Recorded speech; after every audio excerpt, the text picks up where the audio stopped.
Assalamualaikum Ustadz. Waalaikumsalam warahmatullahi wabarakatuh. Izin bertanya, bagaimana hukumnya bila suami istri tidak bertegur sapa selama 3 bulan?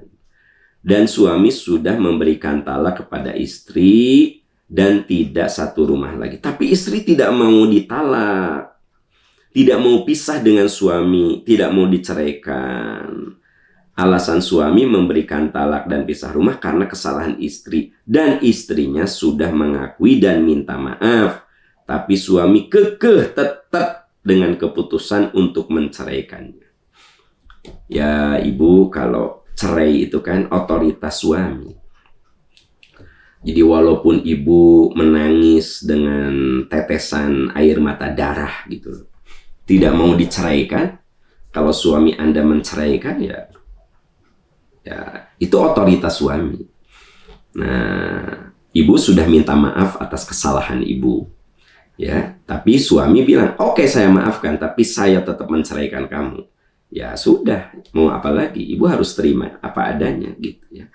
Dan saudara-saudaraku sekalian, bagi yang sudah berumah tangga, Anda boleh saling diem, ya. Sebut sajalah ada pertengkaran. Boleh, tapi ada waktunya, ada timingnya, ada limitnya, yaitu 3 hari. Nabi mengatakan, sallallahu alaihi wasallam, la yahillu li muslimin ayyahjuru akhahu fawqa 3 layalin.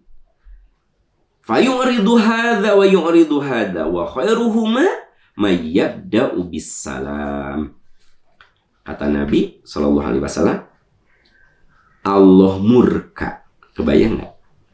Kepada orang yang bermusuhan lebih dari 3 hari. Si A menghindar si B, jadi dua-duanya saling menghindar. Wa khairuhuma, dan sebaik-baik orang yang bertengkar, mayyabda'u bis salam, yang memulai perdamaian. Saya cekcok sama istri, ya kan gitu. Sebenarnya saya yang salah. Tapi udah 2 hari istri saya memulai perdamaian. Maka itulah yang paling mulia. Jadi yang memulai perdamaian tidak selamanya harus yang salah. Ya saya yang salah. Tapi istri saya yang mengajak berdamai. Nah itu sebaik-baik orang adalah yang memulai perdamaian. Jadi kalau kita cekcok sama istri, ya, sama adik, sama kakak, sama teman, boleh, itu manusiawi. Tapi jatahnya 3 hari. Kalau, catat, dengar baik-baik, lebih dari 3 hari kita masih musuhan, doa kita tertahan. Saudara-saudaraku tercinta, saya lagi musuhan sama adik saya, ya, udah lebih dari 3 hari. Apalagi musuhan sama istri lebih dari 3. Yang ngadoa tiap tahajud terhalang. Kenapa? Karena Allah marah kepada orang yang bermusuhan. Bagaimana Allah mengabulkan? Kita lagi dimarahi oleh Allah. Bener nggak? Nah jadi saudara-saudaraku tercinta yang sudah berumah tangga, cekcok boleh. Karena yang namanya rumah tangga itu pasti ada beda paham, ya, ada beda pemikiran, bahkan ada beda kepentingan. Boleh jadi. Dan itu sah-sah saja kita beda paham sama istri, kita beda paham sama teman, ya, kita beda paham sama anak. Tapi please garis bawahi, jangan lebih dari 3 hari. Kalau lebih dari 3 hari kita masih diem-diem sama suami, ya, saling diem sama orang tua, ya, saling bermusuhan sama ipar, catat, doa kita belum dikabul, dihalang gitu. Jadi ini permusuhan, ini doa, hijab. Jadi permusuhan itu bisa menghijabi doa, ya. Ini yang harus dicatat. Jadi jangan Anda merasa, sok we pak kuat-kuat, kata ibu teh. Cemerut ibu teh, ya. Kata bapak, sok, ya. sampai berlarut-larut, seminggu, 2 minggu, sayang. Nanti sehebat apapun kita berdoa, ya, doa kita nggak akan dikabul. Bagaimana Pak Am menyimpulkan doa tidak akan dikabul? La yahillu li muslimin ayyahjura akhahu fawqa thalathi layal. Haram. Allah tuh marah kepada orang yang bermusuhan lebih dari 3 hari. Kebayang, saya lagi marah sama Anda, terus Anda minta sama saya, ya, bagaimana saya mengabulkan permintaan Anda? Saya lagi marah sama Anda. Gimana Allah mengabulkan kita? Allah sedang marahin kita. Tolong ya Bapak Ibu sahabat, mari kita menjadi orang yang hatinya lapang untuk memulai perdamaian. Dan bukan hal yang hina ketika orang lain salah tapi kita memulai perdamaian. Sungguh wa khairuhuma mayyabda'u bis salam.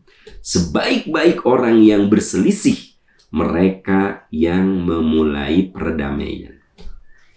Dan di antara kemuliaan Rasulullah yang harus kita contoh adalah fabima rahmatim minallahi lintalahum.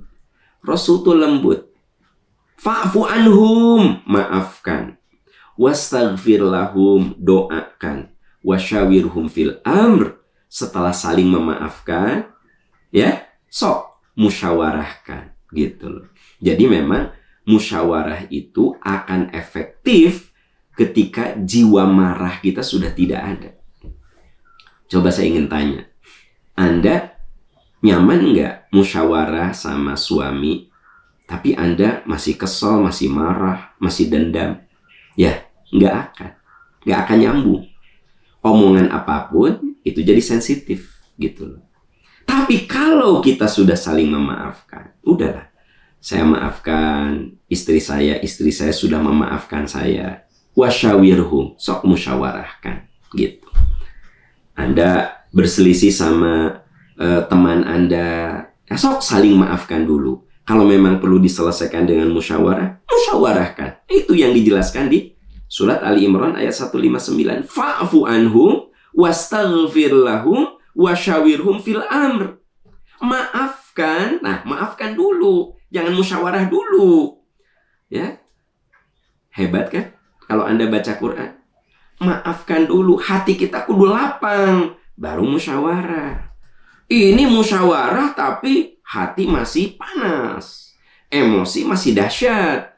Maka yang ada adalah perdebatan-perdebatan yang tidak berujung. Yang ada adalah satu sama lain ingin menang, bukan ingin menemukan solusi.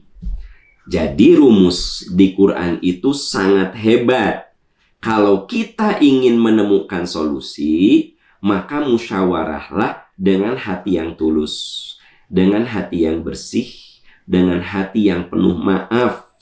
Musyawarah, insya Allah kita akan menemukan solusi. Tapi selama Anda masih ada dendam, masih ada marah, ya, musyawarah yang ada berantem, gitu. Yang ada saling menyalahkan, saling membela diri. Nah itu, ya. Semoga kita semua oleh Allah diberi kekuatan untuk memiliki jiwa maaf, ya. Hati kita seluas samudra, seindah mutiara, seputih salju. Nah, kalau udah begitu, indah itu. Perselisihan tuh bisa menjadi cara untuk semakin intimate, semakin mengintimkan, gitu. Ya. Wallahu a'lam bishawab.